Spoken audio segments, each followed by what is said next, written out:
जीते जी जो करना चाहिए वो तो काम करेंगे नहीं, और मरने के बाद में फिर हमारे को किसी ने क्या दिया क्या दिया, दूसरे का क्या दिया हुआ कभी पहुँचता है क्या? दूसरे करने से क्या होगा? जो हमने शुभ कर्म किया है वही हमारे यहाँ काम आएगा, दूसरे का किया तो आएगा नहीं। 16 दिन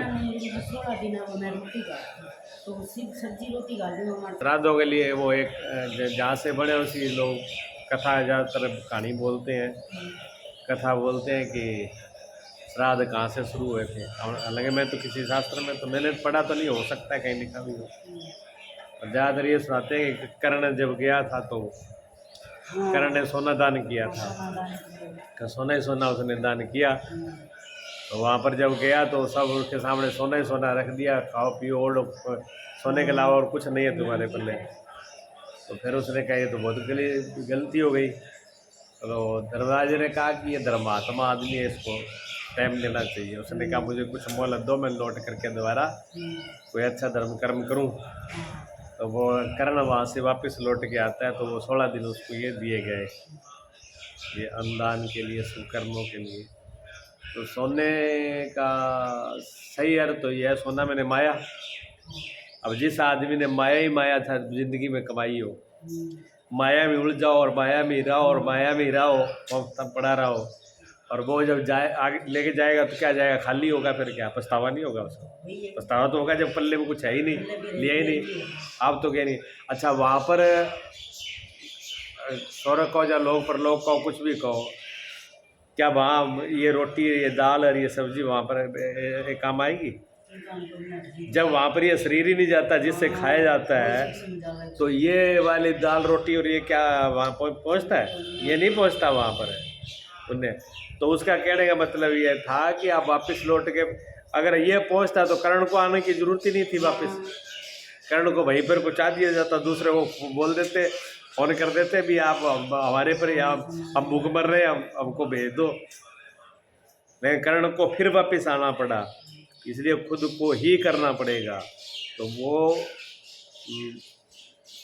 मतलब होता है कि वहाँ भूखे रहने का मतलब है कि जो आत्मा थी वो तृप्त नहीं थी। आत्मा तो संतुष्टि हुई नहीं। आत्मा में संतुष्टि कब होगी? जब आत्मज्ञान हो जाएगा, आत्मा को जान लेंगे। जो परम सत्ता है, परम ज्ञान है, जब उसका ज्ञान नहीं होगा जब तक, तब तक तो आदमी अधूरा ही रहेगा। जब किसी महापुरुष के, सन्यासी के, महात्माओं किसी के श्राद्ध होते हैं? किसी के श्राद्ध होते ही नहीं, जरूरत ही नहीं, क्योंकि अपने आप में वो पूर्ण, उन्होंने जो जो प्राप्त करना था वो यही प्राप्त कर लिया, अब श्राद्ध की जरूरत ही नहीं है। इसका ये मतलब नहीं कि कोई किसी के पीछे कुछ ना करो, ये प्रथा बनाई है, नियम बनाई है महापुरुषों के है कि 16-17 दिन रखे साल में, 16 दिन रख दिए पुण्यों से मावस तक भी आप अच्छा कर्म करो, शुभ कर्म करो, भजन करो, करो पाठ करो, पूजा करो, किसी गरीबों को खिलाओ, किसी संत की ब्राह्मण की सेवा करो। तो इससे क्या ये शुभ है। शुभ करने से क्या होता है? शुभता बढ़ती है, शुभ ही शुभ बढ़ता है फिर। हाँ, और शुभ शुभ का फल क्या हुआ? शुभ का फल हुआ सुख, आनंद। शुभ का फल तो शुभ का फल अच्छा ही, जितना अच्छा करेंगे अच्छे का फल होता है सुख है, और सुख आदमी हर कोई चाहता है। अगर हम सब लोग सुख चाह रहे हैं तो हमको अच्छा करना चाहिए, क्या करना चाहिए? आदमी वैसे तो करता नहीं, इसलिए महापुरुषों ने कहा कि ये 16 दिन की व्यवस्था। अब बिना सोचे समझे कोई कहता जी मेरा बाप तो शराब पीता था, अब श्राद्ध में हम तो शराब चढ़ाएंगे, क्या ये क्या तू कहेंगे? ये बात तो मूर्खता है ये क्या? अरे अच्छी चीज़, बढ़िया चीज़ बनाओ, बढ़िया चीज़ किसी गरीब को खिलाओ, उसको खिलाओ, ज़रूरतमंद को दो और सेवा करो। आपको ये मौका दिया, टाइम दिया है, इसमें आप करिए, शुभ टाइम है, शुभ दिन है, इसमें आप अच्छा जो हम करेंगे। गुरुजी कहते थे कि आप जो किसी को मनी ऑर्डर किया, अब आगे मनी ऑर्डर वाला आगे है ही नहीं, आपने जिस पे एड्रेस पे पता भेजा सामान वो आगे ही नहीं है, तो वो कोरियर लौट के आप पे आ जाएगा, आपके पास ही आ जाएगा। तो आगे वहाँ कोई है नहीं है, उससे कोई मतलब नहीं है। आप जो कर रहे हो वो लौट के आपके ऊपर ही आएगा। जो आप अच्छा कर रहे हो तो अच्छा ही आपके ऊपर आएगी। आप किसी को साथ सेवा कर रहे हो तो सेवा का फल आपको मिलेगा। आप किसी को खिला रहे हो तो वो आपको मिलेगा। आप अगर बीज बो रहे हो तो उसका फल आपको मिलेगा। वो परमात्मा की तरह हम नहीं चाहे, हालांकि भगवान कृष्ण ने तो फल के लिए मना ही किया है, और सब भगवान ने नहीं किया, सभी ने किया, महापुरुष सभी कहते हैं भी फल पे हमारा अधिकार नहीं, हमको फल नहीं चाहना। अगर फल हम चाहेंगे तो हम बंध जाएंगे, तो फिर हम कर्ता हो जाएंगे, फिर तो बंधन में आ जाएंगे। हमारा सिर्फ कर्तव्य ये है कि हम कर्म करें और समझ पूर्वक करें, जान के करें ये कर्म कैसा है, करने वाला उचित है कि अनुचित है। जैसा महापुरुषों ने बताया वैसा ही कर्म करें, सोच समझ के करें, फल तो परमात्मा देगा। और शुभ का फल हमेशा शुभ ही होता है, कभी अशुभ नहीं होता। शुभ का फल शुभ ही होता है। लेकिन लोग इस चीज को तो कम पकड़ते हैं, ऊपर ऊपर की मान लेते हैं, जानते ही नहीं है। हाँ, फिर भी करते नहीं है। और श्राद्ध शब्द कहाँ से आया? श्रद्धा से। श्रद्धा से श्राद्ध शब्द आया है। श्रद्धा किनके प्रति? अपनों से बड़ों के प्रति, अपने से मान के प्रति। हम कहते हैं हम बुजुर्गों के लिए कुछ करते हैं, बड़ों के लिए कुछ करते हैं।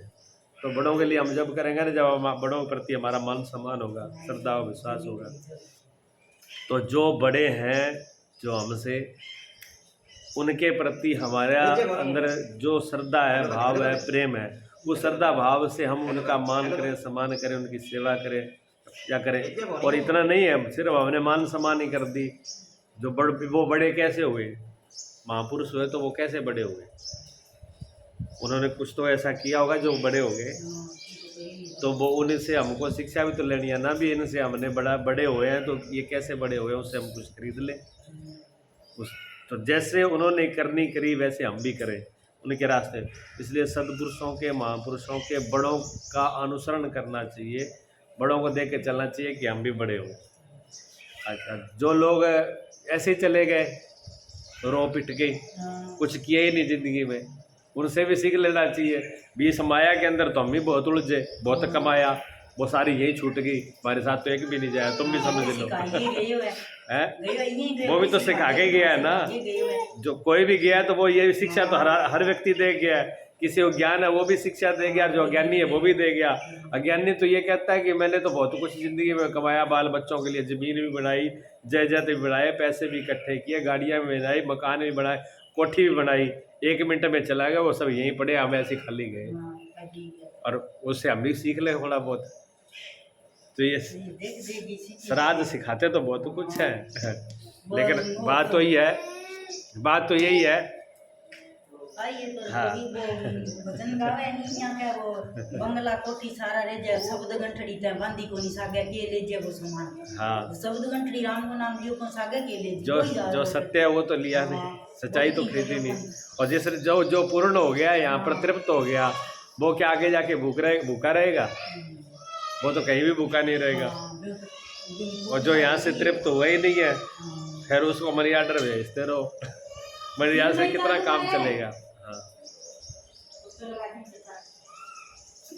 तो सारी चीजें बनी तो सही है, पर उसको समझ पूर्वक ही की जाए। और वैसे लीक पिट्टे बिना सोची समझी डाल दिया, ये पक्षियों को खिला दिया, वो खिला, तो उससे कोई मतलब नहीं रहती है। हाँ,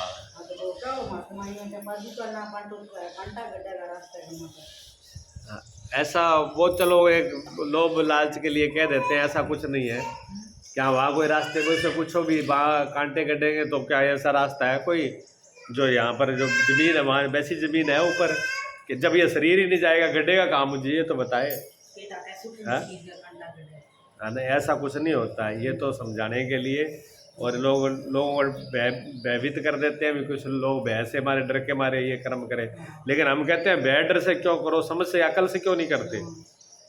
भी अकल से ही करो, नहीं वो बात आप भय से और डर के और किसी के बेकार लोभ लालच में क्यों करते हो? कुछ समझ से भी कर लो। भी समझ बड़ी है कि डराना ही बड़ा है कि लोभ ही बड़ा है? बड़ी तो समझ है, तो विवेक बड़ा है, तो हर काम विवेक से ही कर लो। कि ये बात तो निश्चित ही है कि अगर हम शुभ करेंगे तो हमारे लिए शुभ होगा, इतनी बात तो पक्की है।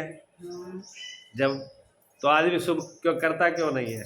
फिर अशुभ अशुभ करके और फिर चाहे कि मुझे शुभ मिल जाए तो कैसे शुभ हो जाएगा?